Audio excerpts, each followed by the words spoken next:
present All's Well That Ends Well by William Shakespeare.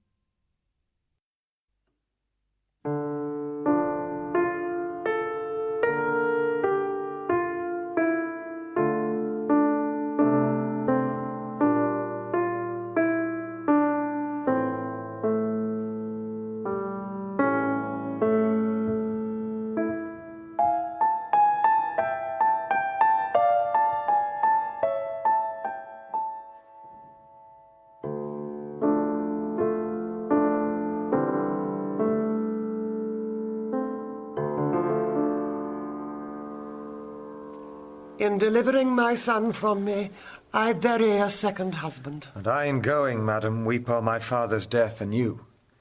But I must attend his majesty's command, to whom I am now in ward evermore in subjection. You shall find of the king a husband, madam, you, sir, a father. He that so generally is at all times good must of necessity hold his virtue to you, whose worthiness would stir it up where it wanted, rather than lack it where there is such abundance. What hope is there of his majesty's amendment? He hath abandoned his physicians, madam, under whose practices he hath persecuted time with hope, and finds no other advantage in the process, but only the losing of hope by time. Helena! This young gentlewoman had a father, oh, that had, how sad a passage 'tis, whose skill was almost as great as his honesty, had it stretched so far, would have made nature immortal, and death should have play for lack of work. Would for the king's sake he were living. I think it would be the death of the king's disease. How called you the man you speak of, madam? He was famous, sir, in his profession, and it was his great right to be so. Gerard de Narbon. He was excellent indeed, madam. The king very lately spoke of him admiringly and mourningly. He was skilful enough to have lived still, if knowledge could be set up against mortality. What is it, my good lord, the king languishes of? A fistula, my lord. I heard not of it before. I would it were not notorious. Was this gentlewoman the daughter of Gerard de Narbon? His sole child, my lord, and bequeathed to my overlooking. I have those hopes of her good that her education promises.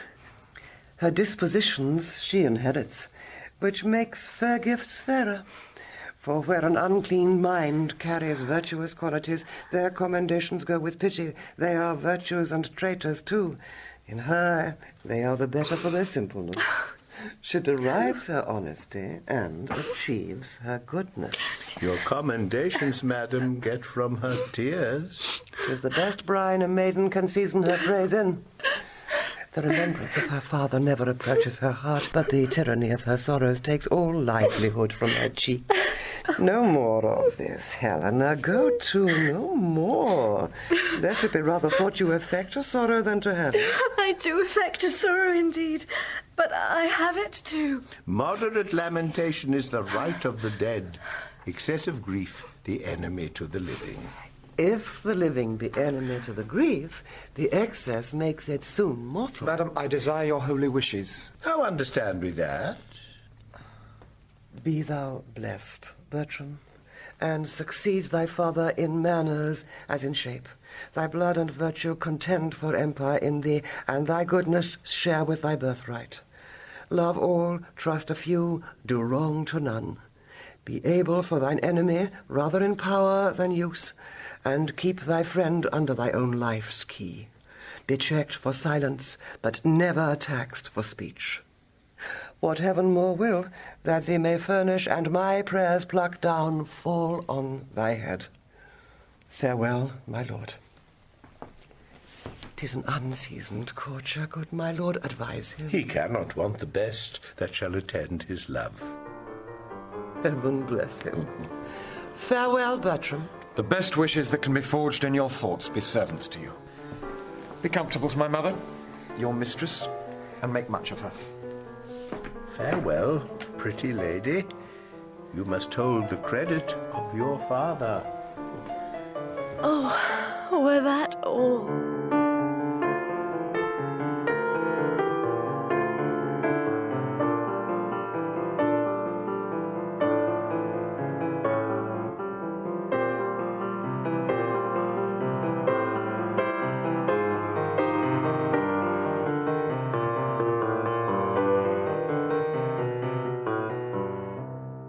I think not on my father, and these great tears grace his remembrance more than those I shed for him. What was he like? I have forgot him. My imagination carries no favour in't but Bertram's. I am undone. There is no living, none, if Bertram be away. 'Twere all one that I should love a bright particular star, and think to wed it. He is so above me. In his bright radiance and collateral light must I be comforted, not in his sphere.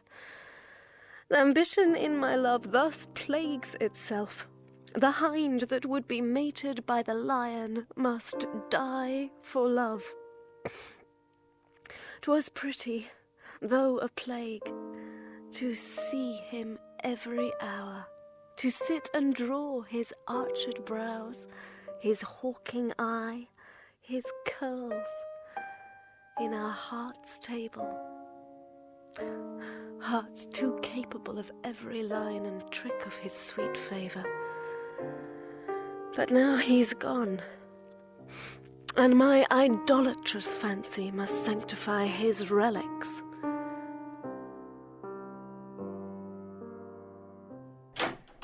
Who comes here? One that goes with him. I love him for his sake, and yet I know him a notorious liar, think him a great way fool, solely a coward. Yet these fixed evils sit so fit in him that they take place when virtue's steely bones looks bleaker the cold wind. Withal full oft we see cold wisdom waiting on superfluous folly. Save you, fair queen. And you, monarch. No. And no. Are you meditating on virginity? Aye. You have some stain of soldier in you. Let me ask you a question. Man is enemy to virginity. How may we barricade it against him? Keep him out. But he assails, and our virginity, though valiant in the defence, yet is weak, unfolds to us some warlike resistance. There is none. Man, sitting down before you, will undermine you and blow you up. Bless our poor virginity from underminers and blowers up. Is there no military policy how virgins might blow up men? Virginity being blown down, man will quickly be blown up. Marion blowing him down again, with the breach yourselves made. You lose your city. What? It is not politic in the commonwealth of nature to preserve virginity. Loss of virginity is rational increase, and there was never virgin got till virginity was first lost. That you were made of is metal to make virgins. Virginity, by being once lost, may be 10 times found. By being ever kept, it is ever lost. 'Tis too cold a companion, away with. I will stand for it a little, though therefore I die a virgin. There's little can be said it. 'Tis against the rule of nature. To speak on the part of virginity is to accuse your mothers, which is most infallible disobedience. He that hangs himself is a virgin. Virginity murders itself, and should be buried in highways out of all sanctified limit as a desperate offendress against nature. Virginity breeds mites, much like a cheese, consumes itself to the very paring, and so dies with feeding his own stomach. Besides, virginity is peevish, proud, idle, made of self-love, which is the most inhibited sin in the canon. Keep it not. You cannot choose but lose. Bite, out with't. Within 10 years it will make itself 10, which is a goodly increase, and the principle itself not much the worse. Away with't. How might one do, sir, to lose it to her own liking? Let me see. Marry ill, to like him that ne'er it likes. 'Tis a commodity will lose the gloss with lying. The longer kept, the less worth. Off with't, while 'tis vendible. Answer the time of request. Virginity, like an old courtier, wears her cap out of fashion, richly suited, but unsuitable, just like the brooch and the toothpick, which wear not now. Your date is better in your pie and your porridge than in your cheek, and your virginity your old. virginity is like one of our French withered pears. It looks ill, it eats dryly. Marry, 'tis a withered pear. It was formerly better, marry, yet 'tis a withered pear. Will you anything with Not my virginity yet. Oh. There shall your master have 1,000 loves, a mother and a mistress and a friend, a phoenix, captain and an enemy, a guide, a goddess and a sovereign, a counsellor, a traitress and a dear. His humble ambition, proud humility, his jarring concord and his discord dulcet, his faith, his sweet disaster, with a world of pretty, fond, adoptious Christendoms that blinking Cupid gossips. Now shall he... I know not what he shall. God send him well. The court's a learning place, and he is one... What one, i'faith? That I wish well. 'Tis pity What's pity? that wishing well had not a body in't, which might be felt, that we, the poorer born, whose baser stars do shut us up in wishes, might with effects of them follow our friends, and show what we alone must think, which never returns us thanks. Monsieur Parolis, my lord calls for you. Ah. Little Helen, farewell. If I can remember thee, I will think of thee at court. Monsieur Parolis, you were born under a charitable star. Under Mars, I. I especially think under Mars. Why under Mars? The wars hath so kept you under that you must needs be born under Mars. When he was predominant. When he was retrograde, I think, rather. Why think you so? You go so much backward when you fight. I mean, that's for advantage. So is running away when fear proposes the safety. Oh. But the composition that your valour and fear makes in you is a virtue of a good wing, and I like the wear well. I'm so full of businesses, I cannot answer thee acutely. I will return perfect courtier, in the which my instruction shall serve to naturalize thee, so that will be capable of a courtier's counsel, and understand what advice shall thrust upon thee, else thou diest in thine unthankfulness, and thine ignorance makes thee away. Farewell. When thou hast leisure, say thy prayers. When thou hast none, remember thy friends. Get thee a good husband, and use him as he uses thee. So farewell.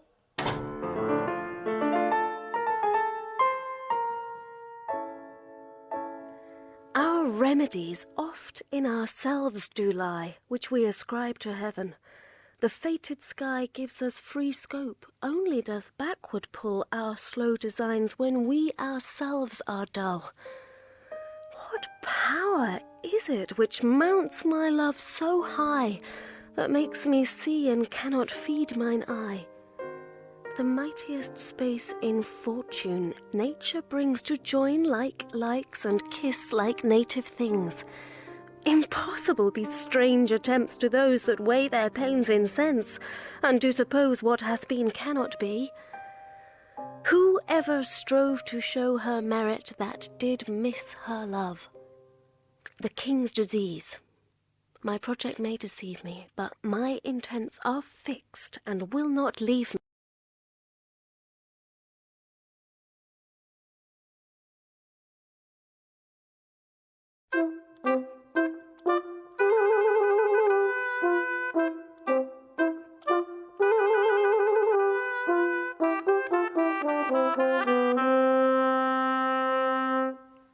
The Florentines and Senois are by the ears, have fought with equal fortune, and continue a braving war. So 'tis reported, sir. Nay, 'tis most credible.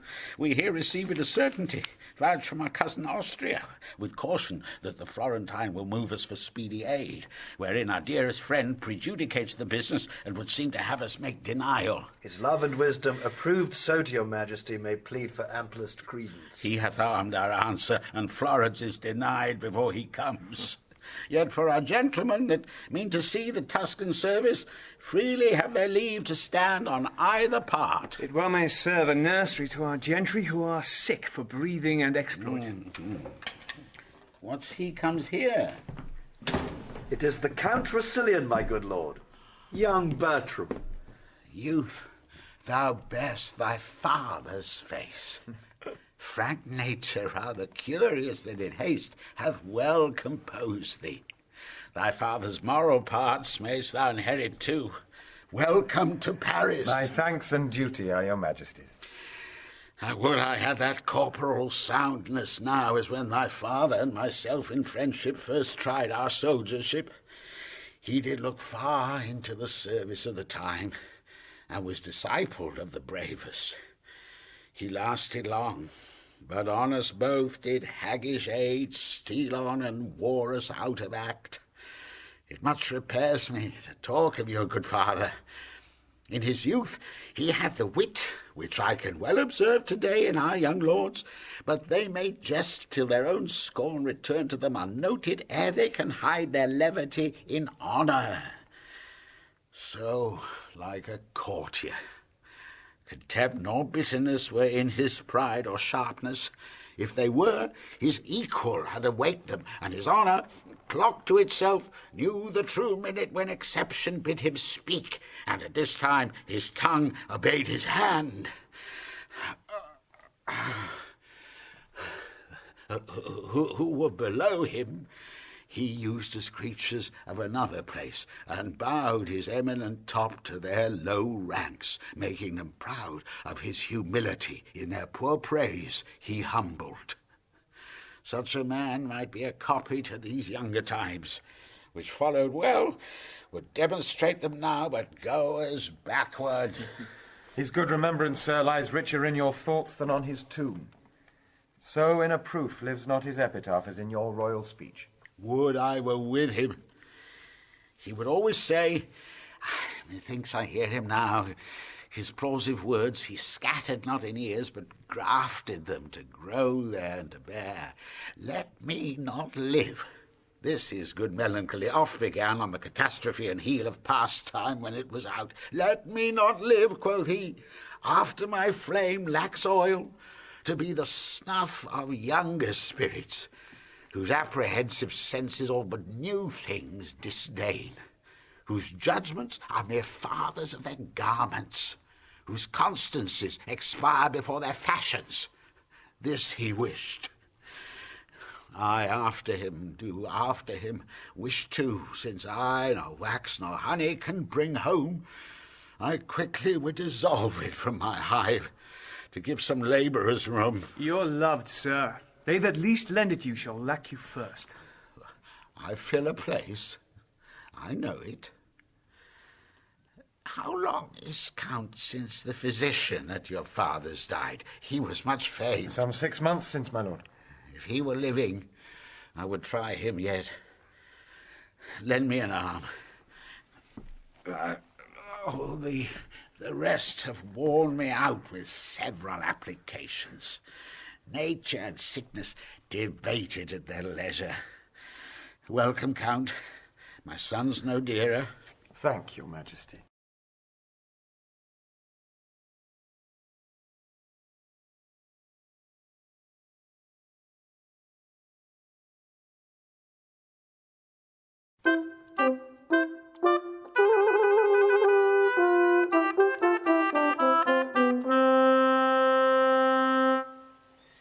I will now hear. What say you of this gentlewoman? Madam, the care I have had to even your content I wish might be found in the calendar of my past endeavours. For then we wound our modesty, and make foul the clearness of our deservings when of ourselves we publish them.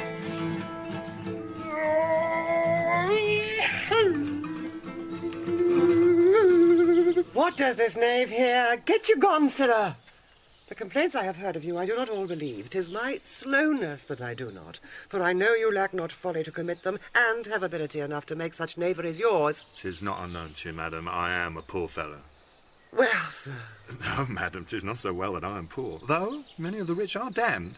But if I may have your ladyship's goodwill to go to the world, Isabel the woman and I will do as we may. Wilt thou needs be a beggar? I do beg your goodwill in this case. In what case? In Isabel's case. Am I known? Service is no heritage, and I think I shall never have the blessing of God till I have issue in my body. For they say, buns are blessings. Tell me thy reason why thou wilt marry. My poor body, madam, requires it. I'm driven on by the flesh, and he must needs go that the devil drives. Is this all your worship's reason? Faith, madam, I have other holy reasons, such as they are. May the world know them. I have been, madam, a wicked creature, as you and all flesh and blood are, and indeed I do marry that I may repent. Thy marriage sooner than thy wickedness. I'm out of friends, madam, and I hope to have friends for my wife's sake. Such friends are thine enemies, knave. You're shallow, madam, in great friends, for the knaves come to do that for me which I'm a-weary of. He that ears my land spares my team, and gives me leave to in the crop. If I be his cuckold, he's my drudge. He that comforts my wife is the cherisher of my flesh and blood. He that cherishes my flesh and blood loves my flesh and blood. He that loves my flesh and blood is my friend. Ergo, he that kisses my wife's my friend.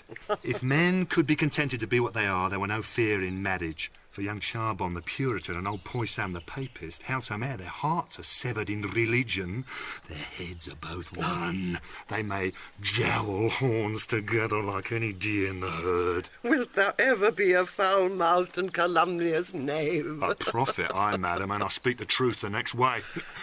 For I the ballad will repeat, which men full true shall find. Your marriage comes by destiny, your cuckoo sings by kind. Get you gone, sir. I'll talk with you more anon. May it please you, madam, that he bid Helen come to you? Of her I am to speak. Ah, sirrah, tell my gentlewoman I would speak with her.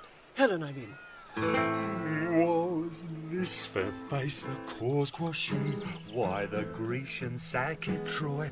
Fond and fond was this King Priam's joy. With that she sighed as she stood, with that she sighed as she stood, and gave this sentence then. Among 9 bad if one be good, among 9 bad if one be good, there's yet one good in 10. What? 1 good in 10?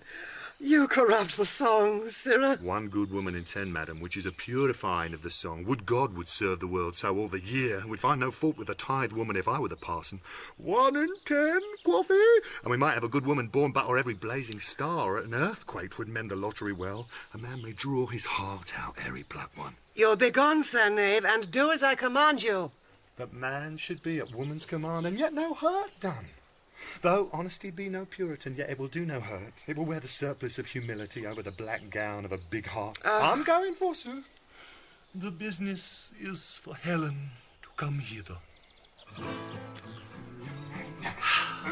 Well, now. I know, madam, you love your gentlewoman entirely. Faith, I do. Her father bequeathed her to me, and she herself, without other advantage, may lawfully make title to as much love as she finds. There is more owing her than is paid, and more shall be paid her than she'll demand. Madam, I was very late, more near her than I think she wished me.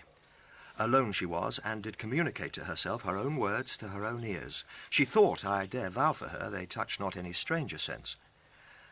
Her matter was, she loved your son. Fortune, she said, was no goddess that had put such difference betwixt their 2 estates. Love, no god that would not extend his might only where qualities were level. Diane, no queen of virgins that would suffer her poor knight, surprised without rescue in the first assault or ransom afterward. This she delivered in the most bitter touch of sorrow that e'er I heard virgin exclaiming, which I held my duty speedily to acquaint you withal, since in the loss that may happen, it concerns you something to know it. You have discharged this honestly. Keep it to yourself. Many likelihoods informed me of this before, which hung so tottering in the balance that I could neither believe nor misdoubt. Pray you leave me. Store this in your bosom, and I thank you for your honest care. I will speak with you further anon. Even so it was with me when I was young. If ever we are nature's, these are ours. This thorn doth to our rose of youth rightly belong. Our blood to us, this to our blood is born. It is the show and seal of nature's truth, where love's strong passion is impressed in youth. By our remembrances of days foregone, such were our faults, or then we thought them none. Her eye is sick, aunt. I observe her now.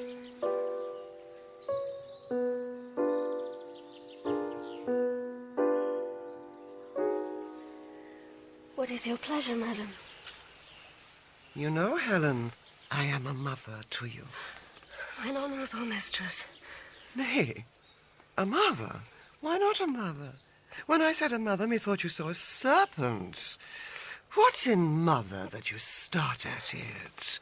I say I am your mother, and put you in the catalogue of those that were enwombed mine. 'Tis often seen adoption strives with nature, and choice breeds a native slip to us from foreign seas.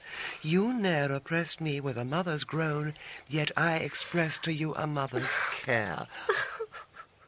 God's mercy, maiden, does it curd thy blood to say I am thy mother?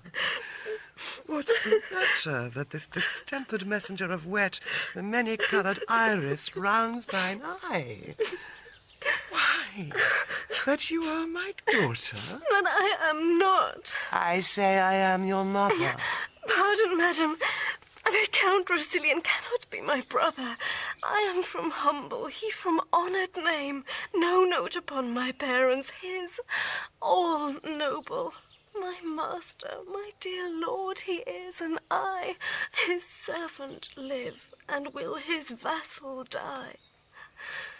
He must not be my brother. Nor I your mother. You are my mother, madam, would you were, so that my lord your son were not my brother, indeed my mother. Or were you both our mothers, I care no more for than I do for heaven, so I were not his sister. Can no other, but I your daughter, he must be my brother. Yes, Helen, you might be my daughter-in-law. God shield you needed not. Daughter and mother so strive upon your paths. Poor, pale again. My fear hath catched your fondness. Now I see the mystery of your loneliness, and find your salt tears head. Now to all sense 'tis gross. You love my son. Invention is ashamed against the proclamation of thy passion to say thou dost not. Therefore tell me true, but tell me then 'tis so, for look, thy cheeks confess it, to one to the other, and thine eyes see it so grossly shown in thy behaviours that in their kind they speak it. Only sin and hellish obstinacy tie thy tongue, that truth should be suspected. Speak, is't so? If it be so, you have wound a goodly clue. If it be not, forswear it. Howe'er, I charge thee, as heaven shall work in me for thine avail, to tell me truly. Good madam, pardon me. Do you love my son? Your pardon, noble mistress. Love you, my son? Do not you love him, madam? Go not about. My love hath into bond whereof the world takes note. Come, come, disclose the state of your affection, for your passions have to the full appeached. Then I confess, here on my knee, before high heaven and you, that before you and next unto high heaven, I love your son. My friends were poor, but honest, so's my love. Be not offended, for it hurts not him that he is loved of me. I follow him not by any token of presumptuous suit, nor would I have him till I do deserve him, yet never know how that desert should be. I know I love in vain, strive against hope, Yet in this captious and untenable sieve I still pour in the waters of my love, and lack not to lose still. Thus, Indian-like, religious in mine error, I adore the sun that looks upon his worshipper, but knows of him no more. Oh, my dearest madam, let not your hate encounter with my love for loving where you do. But if yourself, whose aged honour cites a virtuous youth, did ever, in so true a flame of liking, wish chastely and love dearly, that your Diane was both herself and love, oh, then give pity to her whose state is such that cannot choose but lend and give where she is sure to lose, that seeks not to find that her search implies, but riddle-like lives sweetly where she dies. Had you not lately an intent, speak truly, to go to Paris? Madam, I had. Wherefore, tell true. I will tell truth, by grace itself, I swear. You know my father left me some prescriptions of rare and proved effects, such as his reading and manifest experience had collected for general sovereignty, and that he willed me in heedfullest reservation to bestow them as notes whose faculties inclusive were more than they were in note. Amongst the rest, there is a remedy approved, set down, to cure the desperate languishings whereof the king is rendered lost. This was your motive for Paris, was it? Speak. My lord, your son made me to think of this. Else Paris and the medicine and the king had from the conversation of my thoughts happily been absent then. But think you, Helen, if you should tender your supposed aid, he would receive it? He and his physicians are of a mind. He that they cannot help him, they that they cannot help. How shall they credit a poor unlearned virgin when the schools, embowelled of their doctrine, have left off the danger to itself? There's something in't, more than my father's skill, which was the greatest of his profession, that his good receipt shall for my legacy be sanctified by the luckiest stars in heaven. And would your honour but give me leave to try success, I'd venture the well-lost life of mine on his grace's cure by such a day and hour. Dost thou believe it? Aye, madam, knowingly. Why, Helen, thou shalt have my leave and love, means and attendance, and my loving greetings to those of mine in course. I'll stay at home and pray God's blessing into thy attempt. Be gone tomorrow, and be sure of this. What I can help thee to, thou shalt not miss.